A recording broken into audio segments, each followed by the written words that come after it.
नमस्कार। गूढ़ रहस्य ज्योतिष केंद्र में आपका हार्दिक स्वागत है। अभिनंदन है प्रिय बंधु, आप सभी का हार्दिक धन्यवाद जिन्होंने कि मेरे इस YouTube चैनल को सब्सक्राइब किया, इसे शेयर किया, इसमें कमेंट छोड़े। आप सभी से पुनः निवेदन रहेगा, वीडियो को अंत तक अवश्य देखें। आप मेरे फेसबुक पेज पर भी आप ज्वाइन कर सकते हो, आप वहां पर लाइक कर सकते हो। फेसबुक पेज का भी मेरा यही नाम है, गूढ़ रहस्य ज्योतिष केंद्र, और फेसबुक ग्रुप भी है एक हमारा जिसका नाम है गूढ़ रहस्य ज्योतिष विद्यालय। तो आप उसके माध्यम से भी हमसे जुड़ सकते हैं। और आप जो है हमसे अगर विश्लेषण करवाना चाहते हैं या आप हमारी पाठशाला में ऑनलाइन कक्षा में ज्योतिष सीखना चाहते हैं, ज्योतिष के माध्यम से अपना कैरियर बनाना चाहते हैं, तो आपका मोस्ट वेलकम, आपका स्वागत है। आप मेरे नंबर को उठा लीजिएगा, डिस्क्रिप्शन बॉक्स में मेरा नंबर पड़ा हुआ है। पहले आप मैसेज करें कि आप हमसे, फिर मैं आपको समय दूंगा कि आप मुझे कब कॉल करें। तो प्रारंभ करते हैं। जैसे कि आजकल आपको मालूम है कि मैंने कंप्लीट जो है 11 के 11 लग्नों के लिए पंच महापुरुष राजयोग कैसे निर्मित होता है और उसके क्या फलश्रुति है, वो कितना अच्छा कितना बुरा प्रभाव हमारे जीवन में देता है। क्योंकि राजयोगों के बारे में बहुत कुछ ज्योतिष शास्त्र कहता है या ज्योतिषाचार्य लोग कहते हैं, लेकिन कई बार क्या होता है कि हम लोगों ने कुंडलियों में वो राजयोग देखे, किताबों में पढ़े या ज्योतिषियों के माध्यम से हमने सुने, लेकिन वो फलित कुछ अलग प्रकार से कर जाते हैं और हमें वेट रहता है, जीवन में हम इंतजार करते हैं उस राजयोग की दशा अंतरदशा का, लेकिन जब वो दशा आकर के भी चली जाती है तो फिर समझ में आता है कि ये फलित क्यों नहीं हुआ।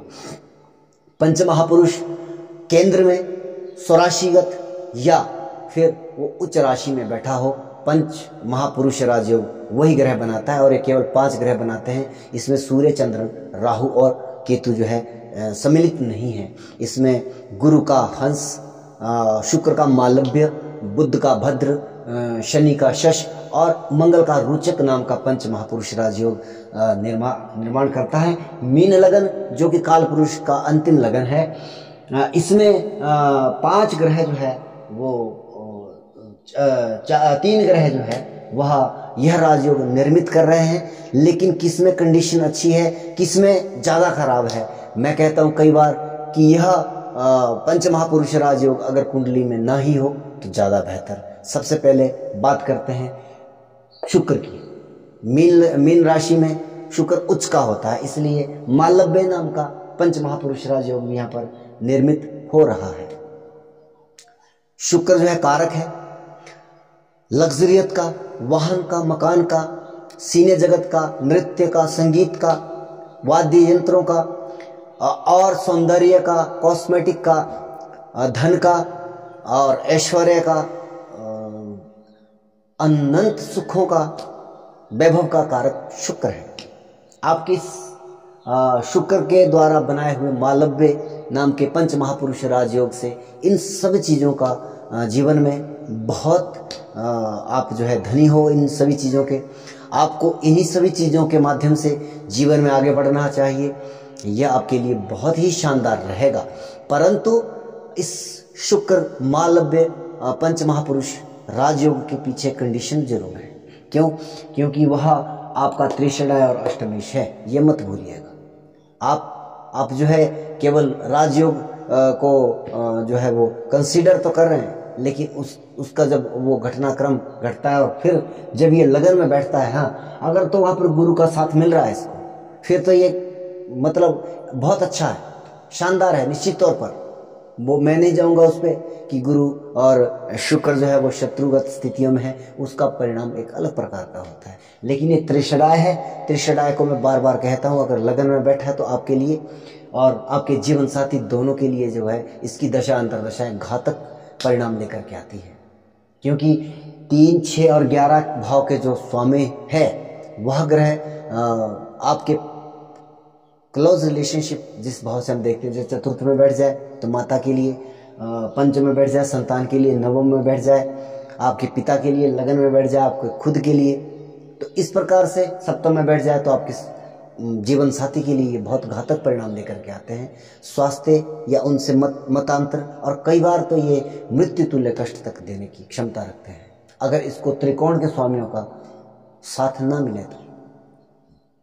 एक कंडीशन भी है इसमें, ऐसा नहीं है कि ऑल ओवर ये आप देखो और घबरा जाओ, लेकिन हाँ अगर ये त्रिकोण के स्वामियों के साथ सम्मिलित है या दृष्टि उनके ऊपर पड़ रही है त्रिकोण के स्वामी की, तब इसकी जो रेंज है, जिसका जो मारक क्षमता है वो थोड़ी कम हो जाती है, लेकिन ये वो परिस्थितियां निर्मित करेगा। निश्चित तौर पर वो आपको धन देगा, वैभव देगा, वाहन का सुख देगा, मकान का सुख देगा, सौंदर्य का सुख देगा, शैया सुख का सुख देगा।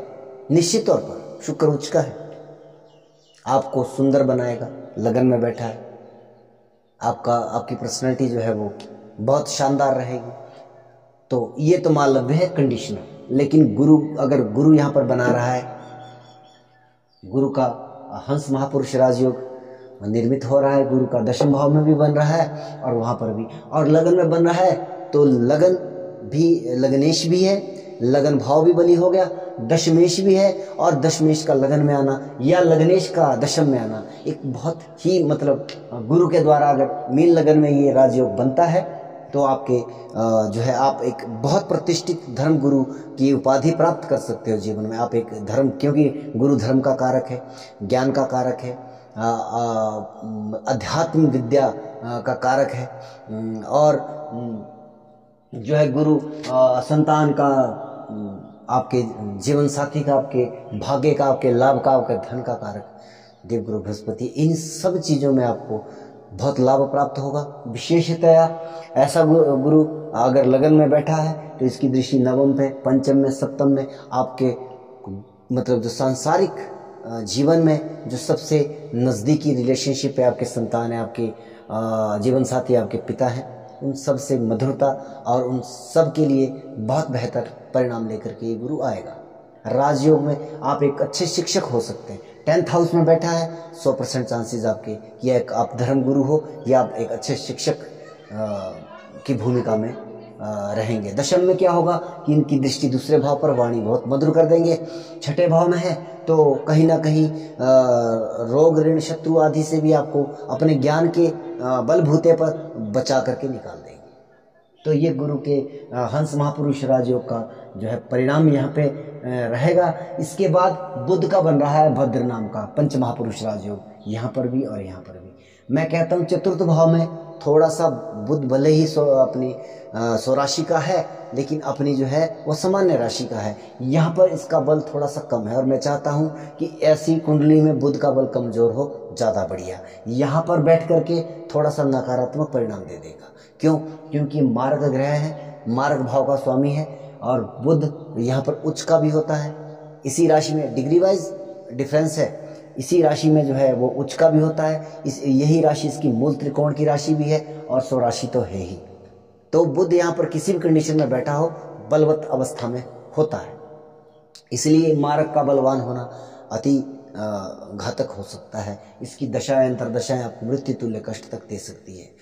आप अच्छा, दूसरी कंडीशन क्या है कि आपके जीवन साथी के भाव का स्वामी उच्च का है। निश्चित तौर पर आपके जीवन साथी बहुत अच्छा होगा, इसमें कोई संदेह नहीं है। बुद्ध बुद्धि का कारक है, ज्ञान का कारक है। बुद्ध आधुनिक टेक्नोलॉजी शिक्षा का कारक है। बुद्धि जो है वो सीए, अकाउंटेंट आदि बनाता है। बुद्ध जो है वो ज्योतिष का भी कारक है। कहीं ना कहीं क्या, बुद्ध बहुत ही अच्छे एक ज्योतिष बना सकता है। तो यहाँ पर इन सब चीज़ों में बुद्ध व्यापार का कारक है, तो सप्तम भाव में बैठा है, व्यापार आदि के लिए बहुत अत्यंत श्रेष्ठ कर है। बुद्धि के बल पर आप दुनिया को जीत सकते हो। चतुर्थ भाव में बैठा है, यहाँ पर मारक ग्रह है अवश्य, लेकिन उस प्रकार का बल इसका नहीं है जितना कि यहाँ पे सप्तम भाव में है। चतुर्थ भाव में इसके परिणाम थोड़े से मार्ग परिस्थितियों को लेकर के अगर हम कहें तो थोड़े से कमजोर होंगे, इसलिए यहाँ पर ज़्यादा शुभ परिणाम भी ये देता हुआ दिखाई देगा। दशम भाव पर भी दृष्टि है, कार्य क्षेत्र के लिए बहुत शानदार रहेगा। बुद्धि के द्वारा आप अपने बिजनेस को, अपने जो है जो भी आप कार्य करेंगे जीवन में, उसमें आपको वो बुद्धि के बल पर जो आपको शानदार लाभ प्रदान करेगा। वीडियो को अंत तक देखने के लिए, क्योंकि मुझे ज़्यादा लंबे टॉपिक खींचना अच्छा भी नहीं लगता है। ज़्यादा लंबी वीडियो लोग देखते भी नहीं है। मैं तो टू द पॉइंट बात करने वाला व्यक्ति हूँ। मुझे शब्दों को सजा करके, वो बना करके, या एक लंबी लंबी उसके ऊपर लेक्चर मार करके, वो उसमें मज़ा नहीं आता है। सीधी बात, नो बकवास वाली बात है। जय सिया राम। आप सभी का हार्दिक धन्यवाद अंत तक आने के लिए।